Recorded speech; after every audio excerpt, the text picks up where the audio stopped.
आप सभी को मेरी ओर से प्रणाम। ओम नमो भगवते रुद्राय। स्वागत करते हैं आप सभी का शास्त्री जी के ब्लॉग्स में। आज इस ब्लॉग्स में हम हरिवंश महापुराण की महिमा को समझते हैं और जानते हैं।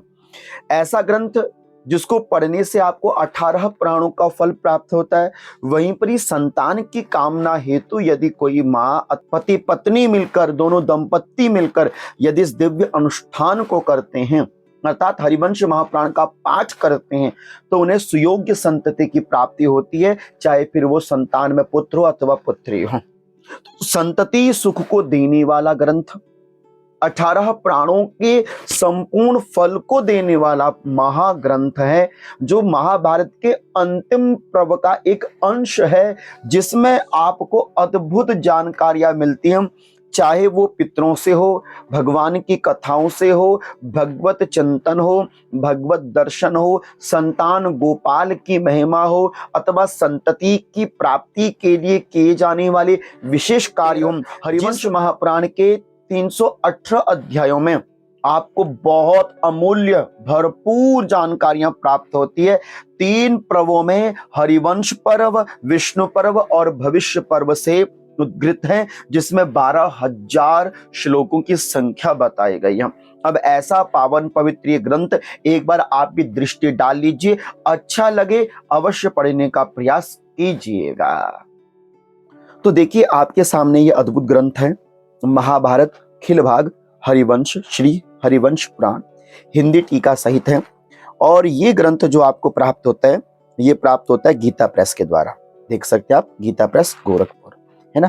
तो इस ग्रंथ को आप संतान की कामना हेतु भी कर सकते हैं, जिन्हें पुत्र की प्राप्ति करनी हो अथवा जिनको संतान ना हो रही हो, उनको भी यह इस हरिवंश महापुराण का पठन पाठन और इसका नित्य अनुष्ठान अपने रूप में करना चाहिए।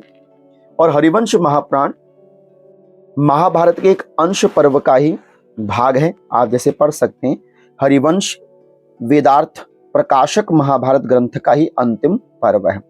और हमने आपसे कहा जैसे किस ग्रंथ को पढ़ने से 18 प्राणों का फल प्राप्त होता है, तो देखिए भविष्य पर्व में लिखा हुआ है, हरिवंश महापुराण के ही 135वें अध्याय के 4थे श्लोक में लिखा हुआ है, अष्टादश पुराणानाम श्रवणाद यत फलम लभेत तत्फलम समवाप्नोति वैष्णवो नात्र संशयः।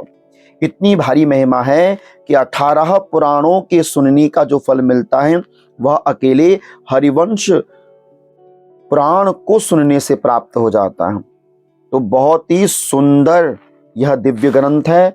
और देखिए, बहुत ज्यादा नहीं था, 350 रुपये का मात्र मूल्य है। और आपके सामने ये जो ग्रंथ है ना, ये अद्भुत ग्रंथ है। देखिए कितना भारी और कितना विशालतम ग्रंथ है। इस ग्रंथ की महिमा को आप स्वयं अपनी ओर से पढ़कर देखिए, समझिए। यह ग्रंथ अद्भुत है। और यदि कोई संतान गोपाल हेतु श्रीवंश महापुराण का पाठ करता है, तो उसका भी कल्याण होता है। संतान गोपाल की महिमा को भी हरिवंश महापुराण के अंतर्गत वर्णित किया गया है।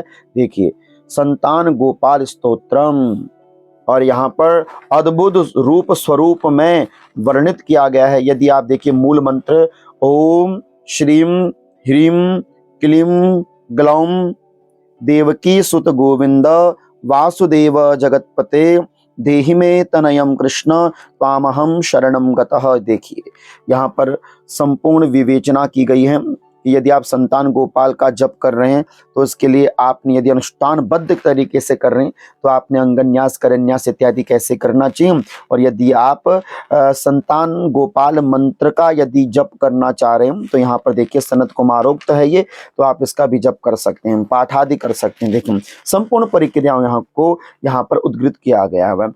तो देखिए बहुत सुंदर ग्रंथ है, अद्भुत ग्रंथ है। इस ग्रंथ की महिमा जितनी कही जाए उतनी कम है। तो एक बार आप भी स्वतः इस ग्रंथ का पठन पाठन करने का प्रयास कीजिएगा। आशा करता हूं कि जो जानकारी मैंने आपके सामने रखी आपको अच्छी लगी होगी। वीडियो अच्छी लगी हो तो चैनल को सब्सक्राइब और वीडियो को शेयर अवश्य कर दीजिएगा। ओम नमो भगवते रुद्राय।